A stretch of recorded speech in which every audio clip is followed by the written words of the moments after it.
வணக்கம், welcome to choice the easy சமையல். இன்றைக்கி பன்னீர் ஷவர்மா எப்படி செய்யலான்னு பார்க்கலாம் வாங்க.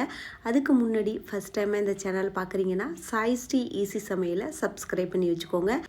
ஸ்கூல் போகிற பிள்ளைங்க மற்றும் ஆஃபீஸ் போகிறவங்க முக்கியமாக ட்ராவல் பண்ணும்போது இந்த பன்னீர் ஷவர்மாவை செஞ்சு கொடுத்தீங்கன்னா சாப்பிட்றதுக்கு ரொம்ப ஈஸியாக இருக்கும். நீங்களும் ட்ரை பண்ணி பாருங்கள்.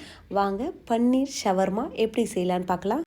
1 கப்பு மைதா, 1/4 டீஸ்பூன் உப்பு, 1 டீஸ்பூன் நெய், கொஞ்சமாக தண்ணி சேர்த்து நம்ம சப்பாத்தி மாவுக்கு எப்படி பிசையுமோ அந்த பதத்துக்கு சாஃப்டாக மாவை ரெடி பண்ணிக்கோங்க. மைதா மாவு நல்லதில்லைன்னு நினச்சிங்கன்னா மைதா மாவுக்கு பதிலாக கோதுமை மாவு கூட சேர்த்துக்கலாம். பிசைஞ்ச மாவை ஒரு 10 நிமிஷம் ஊற விட்டுருங்க.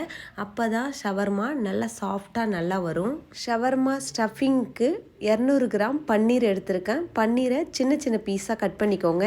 ஒரு பவுலில் 1 டீஸ்பூன் இஞ்சி பூண்டு பேஸ்ட்டு, 2 டேபிள் ஸ்பூன் கெட்டியான தயிர், 1 டீஸ்பூன் மிளகாய்த்தூள், 1 டீஸ்பூன் மல்லித்தூள், 1/4 டீஸ்பூன் மஞ்சத்தூள், 1 teaspoon garam masala, 1/2 teaspoon pepper, 1/4 teaspoon உப்பு சேர்த்து மசாலாவை நல்லா ஒரு முறை மிக்ஸ் பண்ணிக்கோங்க. மிக்ஸ் பண்ண பிறகு கட் பண்ணி வச்சுருக்க இந்த பன்னீரையும் இந்த மசாலாவோடு சேர்த்து மிக்ஸ் பண்ணிக்கோங்க. ஒரு கேப்சிகம், ஒரு பெரிய வெங்காயத்தை நீல வாக்கில் கட் பண்ணிக்கோங்க. கடாய் வச்சிங்க. கடாயில் 1 டேபிள் ஸ்பூன் குக்கிங் ஆயில் ஊற்றிங்க. எண்ணெய் சூடானதும் மசாலாவோட மிக்ஸ் பண்ணி வச்சுருக்க பன்னீரை சேர்த்து மிதமான சூட்டில் வறுத்துக்கோங்க. 2 நிமிஷம் மிதமான சூட்டில் வறுத்திங்கன்னா போதும். மசாலாவோடைய பச்சை வாசனைலாம் போய் பன்னீர் நல்லா வறுப்பட்டு இது மாதிரி எண்ணெய் பிரிஞ்சு வரும். இப்போ நம்ம கட் பண்ணி வச்சுருக்க வெங்காயம், கேப்சிகம், கொத்தமல்லி தழை இது எல்லாத்தையும் சேர்த்துக்கலாம். ஸ்டவ்வை மிதமான சூட்டில் வச்சு காய்கறிகளை சேர்த்து மசாலாவோட நல்லா மிக்ஸ் பண்ணிக்கோங்க. கேப்சிகம், வெங்காயம் இதெல்லாம் ஒரு 50% வெந்தால் போதும். முழுமையாக வேகணும்னு அவசியம் இல்லை. மிதமான சூட்டில் 2 நிமிஷம் வதக்குனிங்கன்னா போதும், நல்லா வதங்கிடும். பன்னீர் கூட மசாலாவை சேர்க்கும் போது நான் உப்பு சேர்த்துட்டேன். இப்போ உப்பு சேர்க்கலை. தேவைப்பட்டால் நீங்கள் ஒரு பிஞ்சளவு உப்பு சேர்த்துக்கோங்க. கேப்சிகத்தை ரொம்பவும் வேக வச்சிங்கன்னா தண்ணி விடும். ஒரு 50% வெந்துடுச்சு. இப்போ ஸ்டவ்வை ஆஃப் பண்ணிவிட்டு இதை இறக்கிக்கலாம். ஷவர்மாவுக்கு மாவு பிசைஞ்சு வச்சு 10 நிமிஷத்துக்கு மேலே ஆயிடுச்சு. நம்ம எப்போதும் சப்பாத்தி எப்படி செய்வோமோ அதே மாதிரி அந்த பிசைஞ்சு வச்ச மாவுலேருந்து சின்ன பந்து அளவு எடுத்து சப்பாத்தியை செஞ்சுக்கோங்க.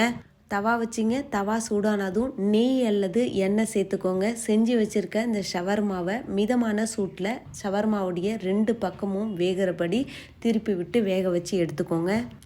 ஷவர்மாவுடைய 2 பக்கமும் நல்லா வெந்துடுச்சு. இப்போ இதை எடுத்துக்கலாம்.